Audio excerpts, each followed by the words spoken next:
दोस्तों इंडिया के अंदर इस वक्त एलपीजी सिलेंडर्स की शॉर्टेज चल रही है। रेस्टोरेंट्स बंद हो रहे हैं, इनफैक्ट घरों पर एलपीजी सिलेंडर मिल ही नहीं रहा है।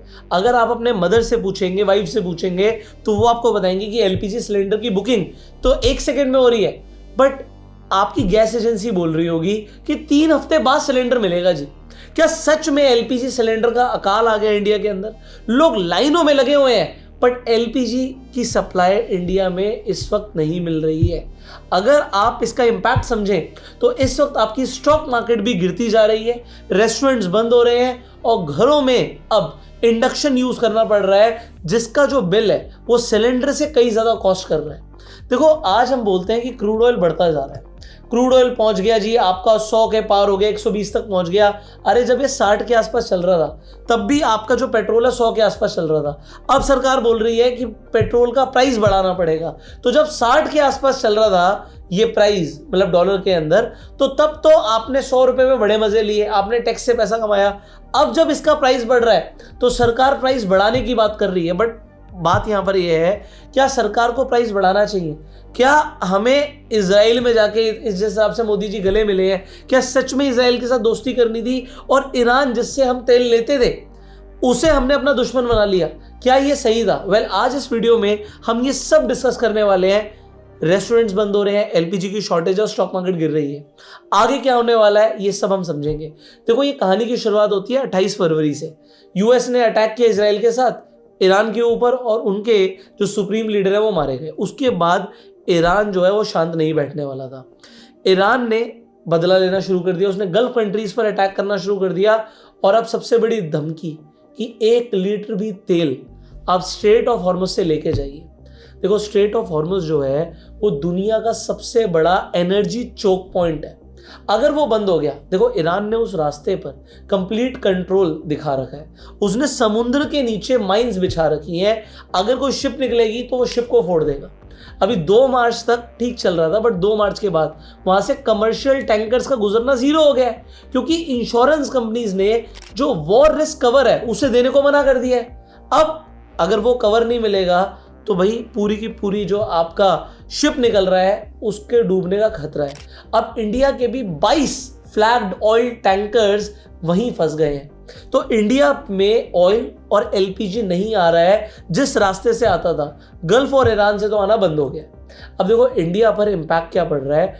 इंडिया अपनी जरूरत का 88% क्रूड ऑयल और लगभग 60% एलपीजी इंपोर्ट करता है, और 60% इंपोर्ट जो वो कर रहा है उसका भी 90% स्ट्रेट ऑफ हॉर्मुज से ही आ रहा है। तो देखो, भारत हर साल 31.3 मिलियन टन एलपीजी कंज्यूम करता है, जिसमें 87% हमारे घरों के किचन में यूज होता है।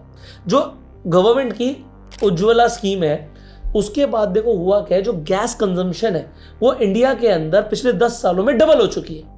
लेकिन अब ये स्ट्रेट ऑफ हॉर्मुज बंद होगा तो हमारा सप्लाई चेन टूट जाएगा। 7 मार्च को जो डोमेस्टिक एलपीजी का दाम है ना 60 रुपया बढ़ गया, लेकिन ये तो सिर्फ ऑफिशियल रेट है भाई। ब्लैक मार्केट में इतनी हालत खराब है कि जो डोमेस्टिक सिलेंडर है वो 2000, कोई तो 4-4 हजार रुपए मांगने लग गया है। 4000 रुपए एक सिलेंडर का एक आम आदमी कैसे देगा यार? गरीब तो भैया देखो जैसे तैसे वो कंडा जला लेंगे, लकड़ी जला लेंगे, बट पता फंसने कौन वाला है? Middle class. इंडिया में अब मिडिल क्लास बढ़ रहे हैं, बट मिडिल क्लास के लिए इज्जत की बात आ जाती है। वो तो लकड़ी का चूल्हा जलाएंगे नहीं, तो उन्हें महंगे दामों पर सिलेंडर खरीदना पड़ेगा। बट क्या इनकम बढ़ रही है? हमारा रुपया भी टूट रहा है। देखो, हालत घरों की इतनी खराब है।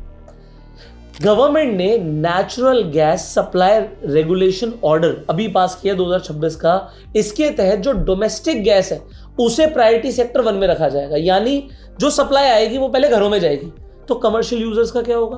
होटल्स और रेस्टोरेंट्स का क्या होगा? वही रेस्टोरेंट वाला अपना घर पाल रहा है भाई, उसका रेस्टोरेंट बंद हो जाएगा। मुंबई में 20% रेस्टोरेंट्स अभी बंद हो चुके हैं।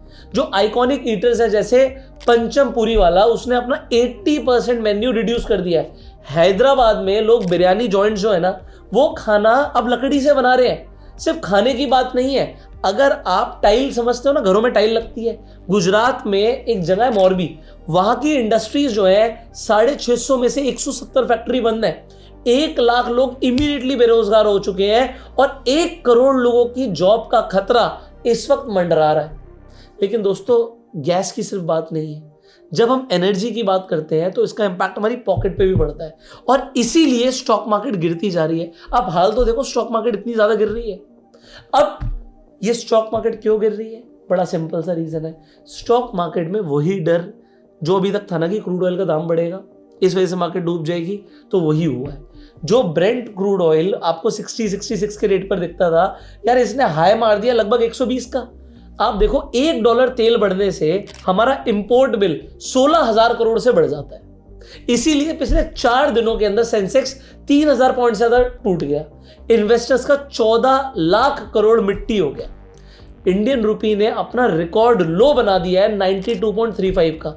अडानी गैस, स्विगी, एटर्नल जो मतलब जोमेटो है, ये स्टॉक्स 5 से 20% तक टूट चुके हैं। और एयरलाइंस ने अब तो फ्यूल सरचार्ज लेना शुरू कर दिया।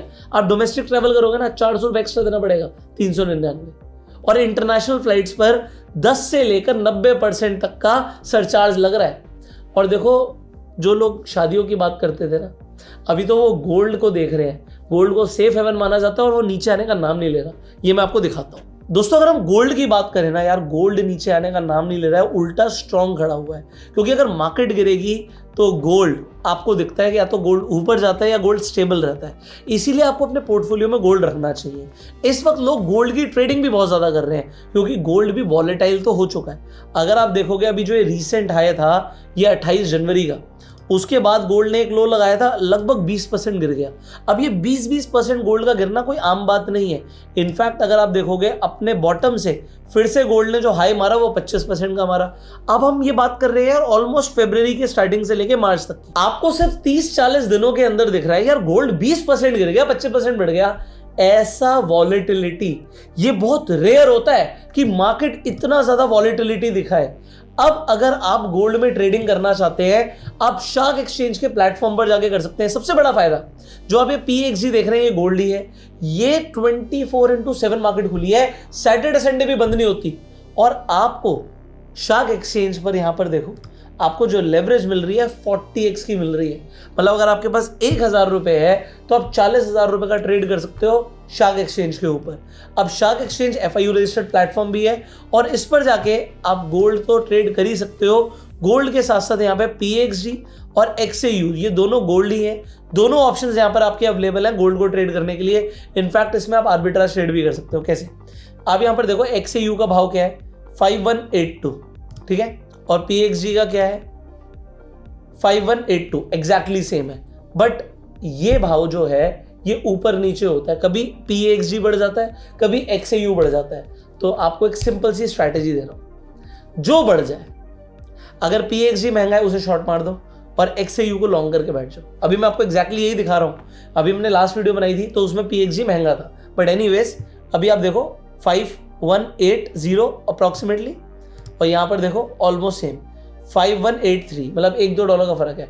कम से कम मैं आपको बोल रहा हूं $20 का फर्क हो तो भी ट्रेड मारना। और अगर ये जो गैप है $10 से बढ़ जाए तो आप एवरेजिंग भी कर सकते हो। बट अब मेरी बात को बड़े ध्यान से समझना, अगर आपका गैप मिल रहा है $10 का और आपने 10x पे ट्रेड किया तो $100 आप कैप्चर करोगे। आपकी कमाई कितनी होगी? $100।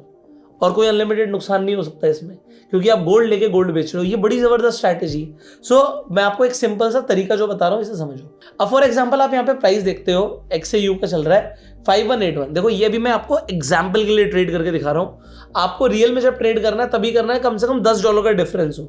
अभी डिफरेंस नहीं है, बट मैं आपको बस एक एग्जाम्पल के लिए ट्रेड मार के दिखा रहा हूँ। अब आपको XAU के अंदर 30x तक का लेवरेज मिलता है। लेवरेज आप कोई भी ले लो, उससे फर्क नहीं पड़ता। क्यों फर्क नहीं पड़ता मैं आपको बताऊंगा, क्योंकि एक आप बाय करोगे, एक आप शॉर्ट करोगे। सो यहाँ पर हमने मान लीजिए कोई भी लेवरेज ले ली, आप 30x ले लो, 10x ले लो, कोई भी ले लो। हम एक सेफ लेवरेज ले लेते हैं, 10x ले लेते हैं। हमारे ऑर्डर का वैसे भी कुछ नहीं होगा, क्योंकि 10% गिरने पर ही हमें कुछ प्रॉफिट या लॉस आएगा। अब ये 5183 का मैंने प्राइस लिया, 100 USDT मैंने यहाँ पर जाके इसे शॉर्ट किया 10x की लेवरेज पे। सेम टाइम पर मैं क्या करूँगा, PXG पर जाऊँगा। अभी मेरा ऑर्डर ओपन पे है, तो जैसे ही वो ऑर्डर हिट होगा उससे पहले मैं यहाँ पे क्या करूँगा, इसे भी मैं 10x पे ही कर दूंगा लेवरेज को।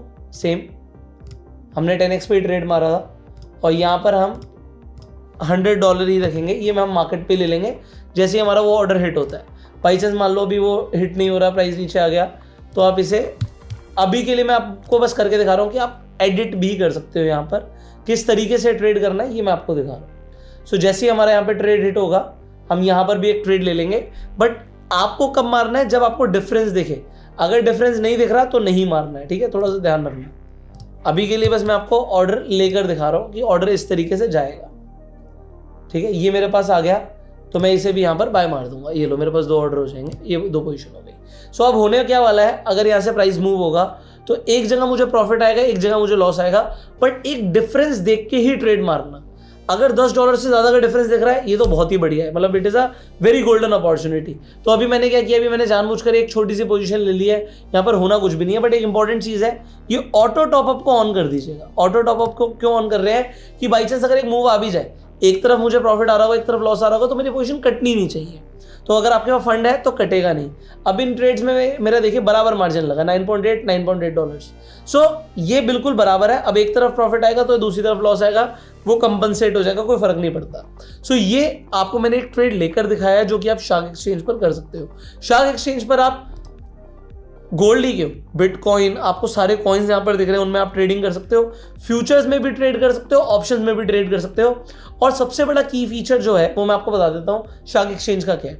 आप जब शार्क एक्सचेंज पर जाओगे, ये इंडिया का लोएस्ट कॉस्ट क्रिप्टो एक्सचेंज है। यहाँ पर जो आपकी मेकर और टेकर की फीस है बहुत ही कम है। अगर मैं आपको यहाँ पर दिखाता हूँ, सो मेकर की फीस है 0.016% और टेकर की फीस है 0.04%, जो बाकी एक्सचेंजेस से 20% पहले ही कम है। और यहाँ पर एक 30 डेज चैलेंज भी है। अब इस 30 डेज चैलेंज में क्या है कि आप एक तरीके से क्रिप्टो में फ्री में ट्रेडिंग कर सकते हो। अब फ्री में कैसे करोगे, अगर आप यहाँ पे क्रिप्टो में ट्रेडिंग करते हो और आपको अगर जो भी चार्जेस लग रहे हैं, अगर आप प्रॉफिटेबल हो तो 30,000 रुपीज तक आपको रिफंड कर दिया जाता है हर महीने। सो अगर आप ट्रेड कर रहे हो, आप यहाँ पर एक तरीके से फ्री में ट्रेड कर सकते हो। अगर आप प्रॉफिटेबल हो तो जो भी फीस लग रही है वो आपको वापस कर दी जाएगी। आपको यहाँ पर प्रॉफिटेबल होने पर सर्टिफिकेट भी मिलेगा और यहाँ पर ये पूरी प्रोसेस ऑटोमेटेड है। आपको किसी से बात नहीं करनी, महीना खत्म होने में 3 दिन में आपके अकाउंट में पैसे आ जाएंगे, आप विड्रॉ कर लेना। और ये फ्यूचर्स के लिए भी है, ऑप्शंस के लिए भी है। सो शार्क एक्सचेंज का लिंक मैं आपको डिस्क्रिप्शन पिन कमेंट में दे रहा हूं। उस लिंक के थ्रू आपको एक्स्ट्रा डिस्काउंट भी मिलेगा ट्रेडिंग फीस पर, और आपको जो शार्क एक्सचेंज की तरफ से लेटेस्ट ऑफर्स हैं वो भी मिलते रहेंगे। प्लस मैं आपको एक गूगल फॉर्म का भी लिंक दे रहा हूं, उसे फिलअप कर दीजिएगा। आप हमारे टेलीग्राम ग्रुप का पार्ट बन पाएंगे। आपको फ्री एक 5 दिन की वर्कशॉप मिलेगी क्रिप्टो ऑटोमेशन के ऊपर, और आपको फ्री वेबिनार्स भी मिलेंगे। सो अगर आपको ये बेनिफिट्स चाहिए तो गूगल फॉर्म जरूर फिलअप कर दीजिएगा, बट मेक श्योर जो लिंक आप यूज कर रहे हो शार्क एक्सचेंज पे अकाउंट ओपन करने के लिए, वो जो मैंने डिस्क्रिप्शन पिन कमेंट में दिया वही हो। अब हम आगे बढ़ते हैं और कंटिन्यू करते हैं। अब देखिए, गोल्ड तो आप डेफिनेटली शार्क एक्सचेंज पे जाके ट्रेड कर पाएंगे क्योंकि मार्केट में वॉलेटिलिटी है, तो उसका आपको बेनिफिट भी मिलेगा। बट अब हम आगे बात करते हैं, एक तो गवर्नमेंट की आगे क्या स्ट्रैटेजी रहने वाली है और आगे कैसे चीज़ें बेहतर हो सकती हैं। तो देखो, पूरी तरीके से पॉलिटिकल ड्रामा चल रहा है, मैं आपको समझाता हूँ कैसे। गवर्नमेंट ने इस सिचुएशन को कंट्रोल करने के लिए एसेंशियल कमोडिटी एक्ट उसे यहाँ पर इन्वोक किया है। देखो, रिफाइनरीज को ऑर्डर दिया है कि जो पेट्रोकेमिकल्स हैं उसमें यूज होने वाला जो प्रोपेन और ब्यूटेन है उसे एलपीजी बनाने में डाइवर्ट करना होगा। रिफिल करने का, रिफिल जो बुकिंग है उसका जो साइकिल पहले 21 दिन का था उसे बढ़ाकर अब 25 दिन तक का कर दिया है, जिससे जमाखोरी ना हो पाए, जो होर्डिंग होती है वो ना हो पाए। बट जो आपके लीडर्स हैं जैसे संजय सिंह, वो बोल रहे हैं, अलग अलग बातें बोल रहे हैं, आप सुन सकते हैं। मध्य एशिया के अंदर जो युद्ध चल रहा है इजराइल और अमेरिका और ईरान के बीच में, आप क्यों इजराइल की चमचागिरी में खड़े हो गए, जिसके कारण से हिंदुस्तान को आज गैस का संकट भुगतना पड़ रहा है। पूरा देश लाइन में खड़ा है। भगौड़ा इस समय कौन है पूरा देश जान रहा है। भगौड़ों के बारे में मत कहिए। देश का प्रधानमंत्री गैस के संकट के इस समय में किस गुफा में छुपा हुआ है, पहले उसको निकाल के लाइए। अब यहाँ पर राहुल गांधी जी इल्जाम लगा रहे हैं कि हमारी जो फॉरेन पॉलिसी है वो फेल हो चुकी है और एनर्जी सिक्योरिटी कॉम्प्रोमाइज हो चुकी है। Why a nation the size of India would allow any other nation, the president of another nation, to give us permission to buy Russian oil, to decide who our relationships are with? And this has been a puzzle, and I've been trying to figure this puzzle out, and I have figured the puzzle out. And the puzzle is about compromise. अब अरविंद केजरीवाल जी ने भी press conference किया, उन्होंने कहा कि India को ना neutral रहना चाहिए था, लेकिन हमने ईरान जैसे पुराने दोस्त को अब दुश्मन बना लिया, और दोस्त कैसे बना लिया वो हम सबको पता ही है। और ईरान ने कहा है कि जो उनके फ्रेंडली देश हैं केवल उन्हीं को वहां से अपनी शिप्स ले जाने लाने का अधिकार होगा।